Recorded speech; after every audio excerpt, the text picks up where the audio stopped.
Hey guys, Joe here. Thanks for checking out another video on the channel. Greatly appreciate it. You may see the same background for the next few videos, and I don't just mean the couch. The couch is awesome. We're back on the couch. Chill the heck out. But what I mean is I'm doing some batch filming, so I got like 3 or 4 guns that I need to film today. I'm going to film them all at once so that you get to see it all at the same time. So make sure to hit that like button. It'll make me want to keep making batch film videos for you. And you. Okay, enough of that. In this box, the blacksmith quick release safe, I have a couple of guns. This is the one we're going to talk about today. Show it clear. This one, you're going to see another day. Oh, beautiful. A Vevichu. So, for those of you that don't know and don't understand things that are words and stuff and things that are demonstrated by other people in your life, this is a Glock 17. Granted, this is a slightly modified Glock 17, but there's no need to show you that, yes, it came with a standard 4.5-inch barrel. This is the one it came with. Very basic, very simple. But I want to run this thing suppressed. In fact, you saw the picture I put up where I had it in a holster, suppressed. Actually, this one, and I was being a dumbass. He used a dirty word. And when I pulled away, it tore my belt loop. So you know what that means? Yes. But this is a suppressor host for myself, but it's also, as you can see, set up with a target style sight. You can see fiber optic front, although I'm going to change it out probably for a different one because I don't like that yellowish green. Blacked out rear, really nice sight picture when you can actually see it on camera. And yeah, very good gun. Holds 17+1 unless you get a happy stick, which I have. And it has just your standard Gen 4 stuff. Finger grooves, which I'm probably going to get that stippled, remove the finger grooves. My buddy Greg does good work down at Liberty Arms. But again, this gun came from Middletown, Virginia. Located in Middletown, Virginia, just outside of not Middletown, Virginia, in the town of Middletown, Virginia. But yes, Glock 17, great gun. They're perfectly serviceable. This one has a stock trigger. Am I going to leave it like that? Who knows? Because what I'm actually using it for is a pretty cool product. The box is all the way in my bedroom, but you don't need to see it because what you came here to see is this. Don't go too fast, man. It makes for shiny camera work. But this is the Meta Tactical Apex Series chassis system for the Glock 17. In this case, it's available for, I believe, the 19X and a couple other guns, but this one is for the Glock 17. Now, this gun is pretty cool because I got it and it came with a bag and 5 total mags. That's right. So we have that one, and 3 in the bag. 3 in the bag. That is a Smith & Wesson FPC because I did have one, got rid of it, but I got the mags back, so away with you. Let's see here. And today I'm going to show you how this thing works. You can pick these up at about $500. So is that expensive? Yes, it's expensive for a chassis system, but this does have an additional nom de, I don't know French, but it has a really cool party piece. And we'll be talking about that in a second. The first big thing is this big barrel. This is a 16-inch barrel. So for those of you that ran to the keyboard and said, it's got a buttstock, it's got a forward grip. Number one, not vertical, so shush. And number two, that serves a different purpose. But yes, it comes with a 16-inch barrel, very, very strongly rifled. I'm pretty sure that is much tighter than a factory rifling. Probably can't see it very well, but if you can, cool. But yes, 16-inch barrel with a 5/8 by 24 end cap on it. Big for a 9mm, but I do have the adapter for my Silencer Co. Osprey. However, I'm still trying to figure out, do I want to run the piston with the spring or the fixed barrel adapter? Since this is a Browning action, I'm probably going to have to run the Nielsen device. Shh, stop. How do you put this chassis system together? And why is it better than like CAA and all the other ones? Well, number one, because it comes with a 16-inch barrel, it becomes a rifle, thus making it legal to have a stock on it. And if I want a pure vertical grip, however, as I was saying, and you'll see it when we put all this stuff together, this one is made, by the way, you saw me rack it, but I'll do it again just on camera. Oh man, he hasn't cut yet, but there's always a chance he could have put that round right through the front of his couch. Well, that's the back of the couch, genius. Gen 4 has the metal guide rod, which is actually better because I was shooting my buddy Sam's Gen 3 in this chassis system, and it did not like it. It chewed up his guide rod pretty bad, so I would recommend upgrading to a metal guide rod, or at least this whole setup, which are pretty cheap. This is just standard Glock, so it's nothing fancy, but yeah. Once you've taken out your original barrel, or your Zev Gold barrel, in this case, a couple $100, and you get a threaded one with a 1/2x28, so it fits right on your Osprey 9mm suppressor. I don't know why I'm talking like this. Maybe you should subscribe, and I'll talk normally. I almost say. So yes, once you've done that, it looks absurd, especially when you put it in, but because the 17 doesn't have the enhanced dust cover to stop the dust from getting in there, you can go ahead and insert your barrel. I'm going to find what I did with the guide. There it is. Hey, how you doing, guide rod? And reinsert it. And believe it or not, it will function in this firearm. However, funnily enough, and I'm not sure if it's because I wasn't running it suppressed, but it becomes a single shot when you try to run a 16-inch barrel. I think what's happening is with standard 115 grain, it does not have that schwada oomph that you need to make this gun run.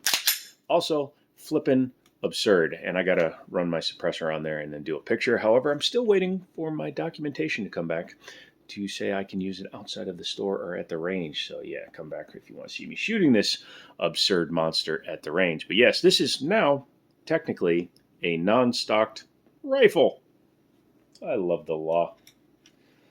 Except for when it's stupid and it makes me do stupid stuff like this in order to get around it. Okay, back to the Meta Tactical. Runs about $500, I think I said that. And it comes with all the accessories that you see on it except for the Chinese red dot, which I threw on there because, you know, China. And it has cool stuff like this front grip, which is actually used to hold your spare magazines. Look, he carries hollow points because in Virginia, I'm allowed to. But yeah, so you can put one extra mag in there. You can see the grip is actually separate from the back end. So where does gun go? Where does the gun go? Well, the gun go in here. So once you've pulled this pin out, and you can pull it all the way out, makes it a lot easier to insert your firearm, you will open it from the back. Made from a heavy ABS plastic, and I'm not 100% sure. Is that a quick D? QD for a sling D? Somebody let me know down in the comment D. He's using weird words today. Yes, he does. But as you can see, it flips open kind of like the back end of a tank or airplane. And what you have to do, you have to get this around the front charging handle.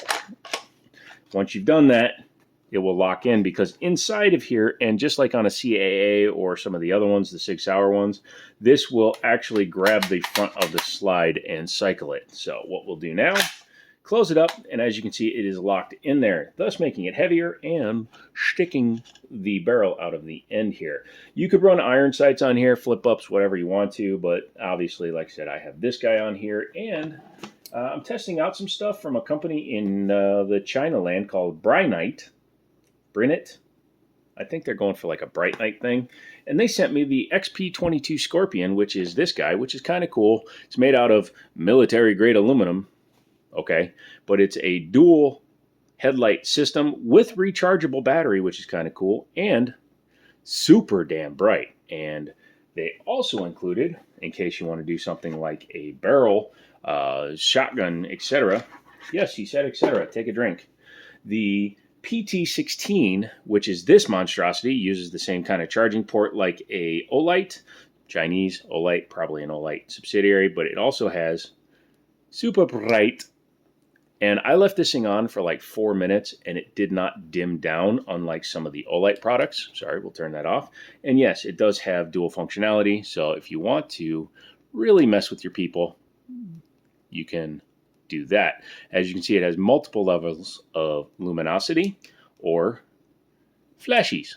Sorry, hopefully you guys didn't get epileptic seizures. I apologize. I should have probably said something. But yeah, really easy to install. As you can see, it uses a flat tip, which I don't have, but we have the back end of a round. So, nope, we're going to have to use a screwdriver. Oh, it's spring-loaded. Joe's a dumbass. But yes, let's get back to the gun. Once you have the gun, actually, here, I'm going to put this on, damn it. There you go. So it's designed to go onto the end of the gun. I think I can go back a little bit further. There you go. Hey, it falls off really well. America dropped it. There we go. Look at that. It's flush fit on the end. And I can reach up and still hit it. And also has the epileptic seizure. So yes, you can run it like this, come up, hit it, and be good. But yeah, I actually really enjoyed this thing. So it does not have a mag in it. There are a couple of flaws with this system, and I'll show it to you. Little flaws. Number one, this is a little chintzy. Feels like that's a powder-coated aluminum, but this is a little chintzy. The back pad is a little bit light, and you can see just from chucking it down range that it does get a little chipped up.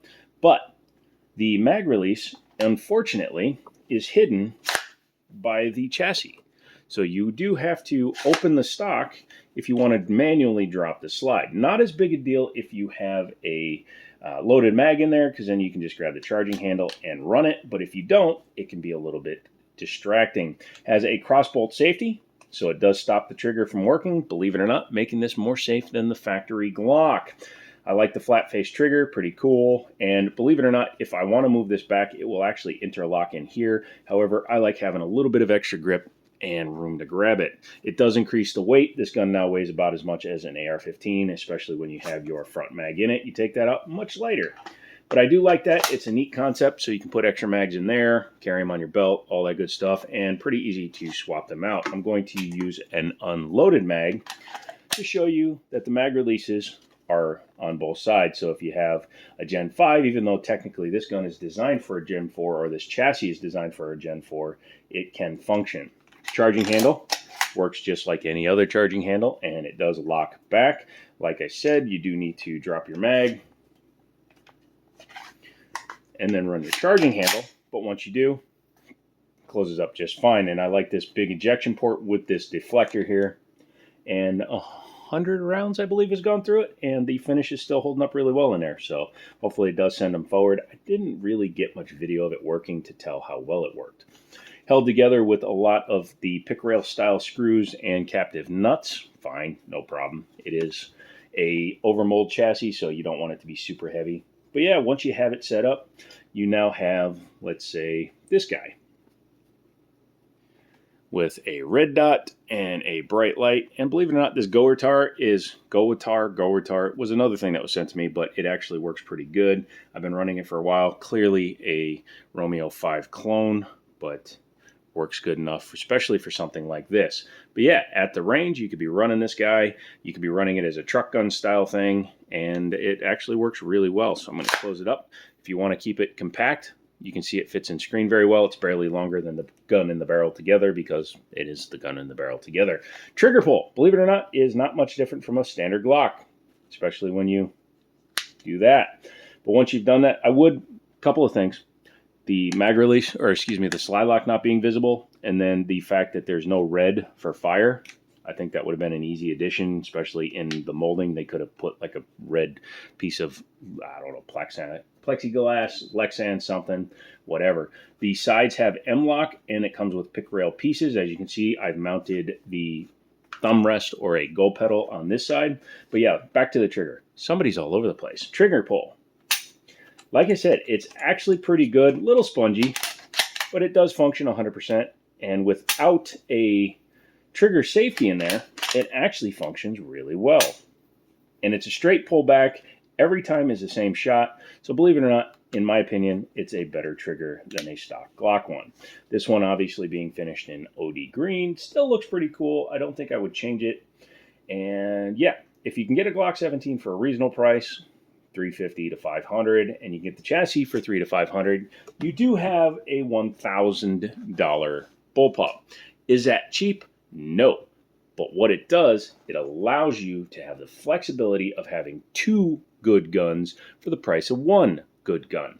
What I mean is, you have the Glock 17, which in and of itself, one of the best full all-duty guns, especially when you leave them the hell alone. Barrels do not count because barrels are just cool and allow you to run suppressed. And then you have a bullpup chassis. So as I've seen, it's been 100% reliable for me with 115 grain, but I'm going to switch it to 124 and 147 when I run it suppressed. But I had zero functionality problems with it, which means you could have a good truck defense gun, home defense gun, whatever you want, and it's still going to be cheaper than buying two separate guns, because a bullpup 9mm, number one, somebody name one in the comments, because I can't even think of one that exists, but something like a CMMG pistol can't have a buttstock unless you SBR it. It can only have a brace. It can't even have a brace. What the hell am I saying? You have to SBR it because it can only have a tube.